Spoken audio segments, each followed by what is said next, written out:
They won't knock on your door with thunder or scream through the night. No, the ones you should fear the most will enter smiling, whispering, dressed in charm and draped in words that feel like silk. They won't need a spellbook, their magic is far more elegant.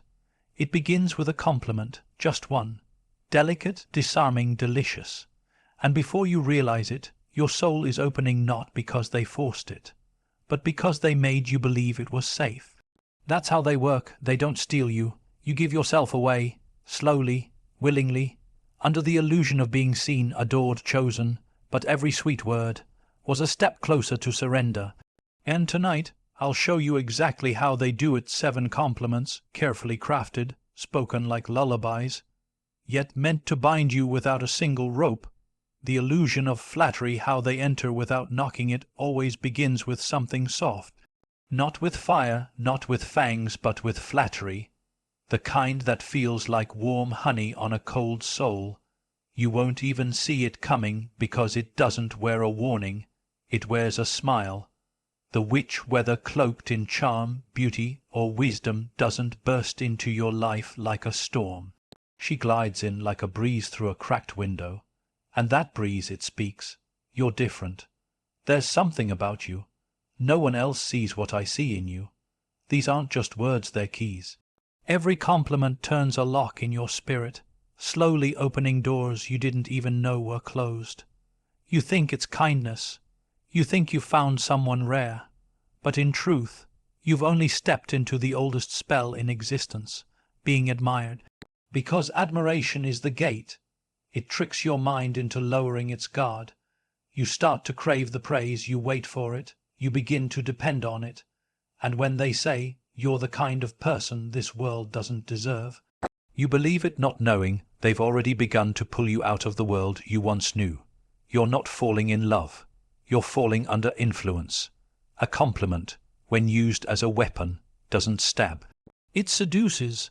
It makes you feel chosen, special, elevated, like you're being lifted, when in truth you're being detached from reality, from reason, from yourself. And that's the trick. The illusion of flattery isn't about admiration, it's about access. They speak to your ego while reaching for your essence. The more you absorb their praise, the more you hand them power, the power to define you, the power to direct you, until your sense of self is no longer built on truth, but on their approval. And that's when you're no longer free, because now you'll do anything to keep hearing those sweet, addictive words. You'll silence your instincts, you'll ignore the discomfort, you'll explain away the red flags, all for one more drop of that enchanted validation. That's how they possess you, not by breaking in, but by being invited. You wanted to be seen, and they offered a gaze. You wanted to be heard, and they gave you perfect echoes, but behind every flattering word was a thread, and the more you listened, the more they wrapped it around you, until it wasn't admiration anymore, it was ownership. So beware the ones who make you feel like the center of their world too quickly, too effortlessly. Their compliments may feel like wings, but often they are chains disguised as freedom. Emotional disarmament, the art of lowering your shield with a smile. It's not the power in their hands that should frighten you, it's the way they make you lower your own. Emotional disarmament isn't loud. It doesn't strike. It soothes. It comforts. It whispers in the very places you've been aching. When a witch seeks to possess your soul, she doesn't demand access, she earns your trust by speaking directly to your wounds. You don't have to pretend with me. I feel your pain without you even speaking it. These are not just sympathetic phrases. They are surgical strikes designed to pull the sword from your grip, the very sword you've spent years forging out of survival. Suddenly, you're not guarding anymore. You're unraveling, because someone finally understands, and that's where the danger lies. The moment you feel safe is the moment they begin. You see, emotional disarmament is not about affection, it's about infiltration. They don't need to break your heart to enter. They need you to open it wide, believing that this time it won't be used against you. But when someone finds your emotional rhythm too fast, when they echo your hurts too perfectly, when they seem to already know the parts of you you've never shown, ask yourself, is it understanding or strategy? They will study your silence and then speak the exact words you thought no one could ever say. And in doing so, they bypass every defense you've built. You let them in, not because they forced you, but because they convinced you they were home. That is the truest form of possession, when the captor wears the face of comfort. You won't even realize the moment you handed over your will, because it didn't feel like surrender. It felt like connection. But there is a difference between healing and dependency. One sets you free, the other keeps you close enough to crave, but never quite whole. That's how they work. They don't bind your soul with chains. They bind it with the need to be seen, to be validated, to be held. And when you rely on them to feel seen, they control the mirror. They decide what you are. Emotional disarmament is a subtle betrayal. It teaches you to trade your armor for affection. It lulls you into belief, into softness, into surrender. But in their embrace you lose your edge. And once your guard is gone, the spell begins. Not with potions, not with fire, but with the gentle theft of your will. So the next time someone looks too deeply, listens too intently, and says, "You don't have to be strong with me," listen, but don't forget your sword. Not everyone who calms your storms is shelter. Some are only waiting for you to step out from under your shield, so they can take what you no longer thought needed protecting. Compliments as spells when praise isn't praise at all. Not all spells are cast in Latin or sealed in blood. Some are whispered softly in everyday moments, cloaked as praise, but carrying the precision of a curse. A compliment, when spoken with intent, is one of the most powerful incantations. It slides beneath the skin, bypasses suspicion, and touches the very core of your identity. But in the wrong hands or mouths, it's not a gift. It's an enchantment. You have a light that others are afraid of. There's something ancient in your eyes. You were born for something greater. These may sound like admiration, but when spoken by someone with motives hidden in shadows, they become phrases laced with invisible threads designed to tether you to the speaker. These compliments are not random. They are carefully chosen to tap into your hunger, your longing, your sense of worth.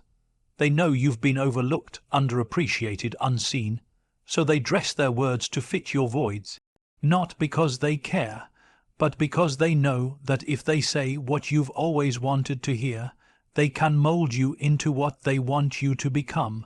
And that's the trick. Praise becomes possession when it shifts your sense of self from within to without. When suddenly you rely on them to reflect who you are. Their words become your mirror, and slowly you stop seeing yourself clearly. That's how it begins. You chase their voice like a lifeline because it makes you feel powerful. But only when they speak it. It's a subtle transformation from empowered to controlled, and all it took was flattery. Real flattery, true admiration. It uplifts without binding. It celebrates without claiming. But these compliments, these spells, are meant to anchor you in their orbit, so they become your gravity, your sun, your north, and without realizing it, you revolve around them. They'll tell you your magic, and they'll say it with reverence, but beneath that tone is a message. Your magic belongs to me now. They don't want to free you. They want to use your wings to build their sky. And as long as you're mesmerized by their words, you won't notice the leash tightening. This is not praise. It's enchantment, and it's effective because it feels so good. Who questions beauty when it's being handed to them? Who turns away from being admired? But the question isn't whether the compliment is beautiful.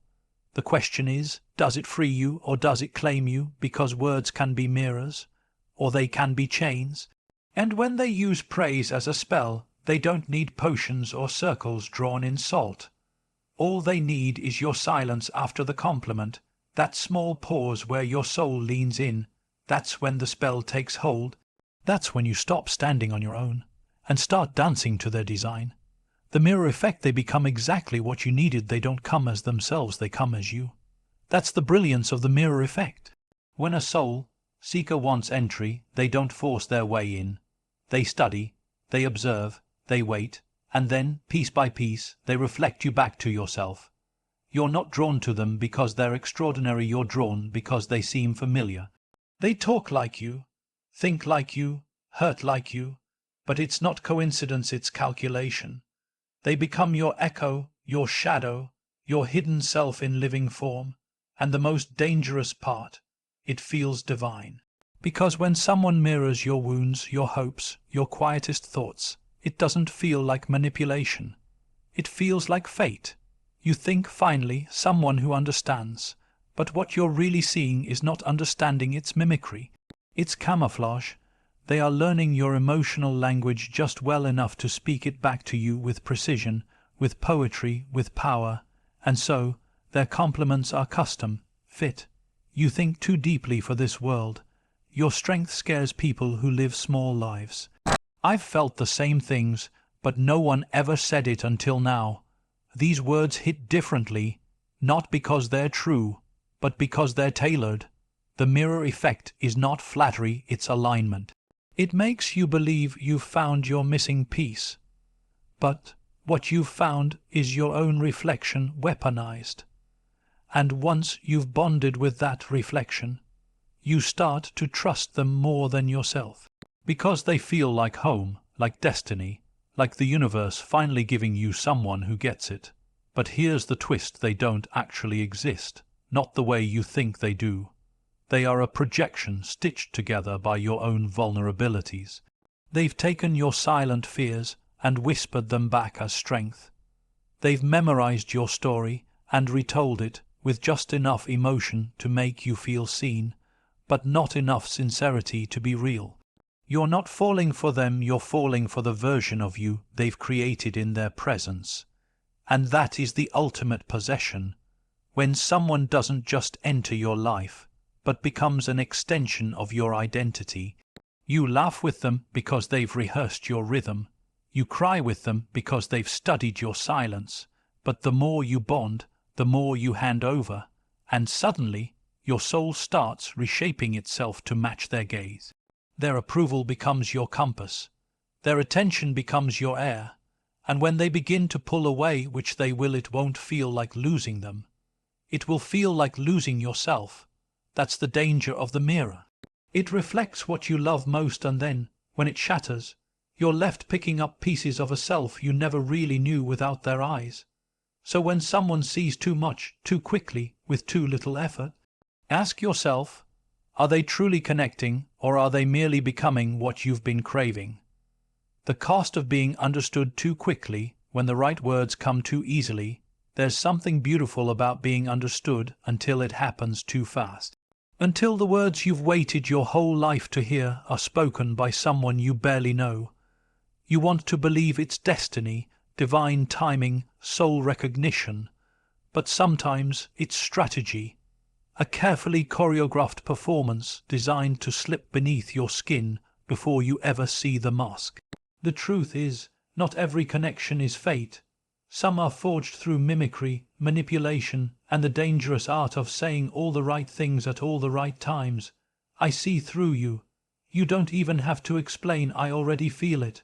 You're not like the rest.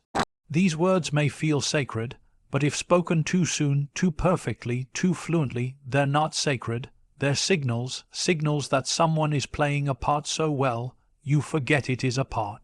You open the door, not because it was knocked on, but because it sounded like your own voice on the other side. And that's how it begins. Possession dressed as connection. It feels like comfort, but it's calculation. Because the fastest way to bypass your walls is to convince you that they were never needed. And when someone mirrors your thoughts before you voice them, when they validate wounds you never named, it doesn't just feel like trust, it creates trust. Artificially, rapidly, intensely, and you mistake that speed for truth. But real understanding takes time. Real knowing is earned, not performed. So when someone rushes to become your safe place, you need to ask, why are they in such a hurry? Because that urgency, it isn't love, it's access. They're not trying to know you, they're trying to own you.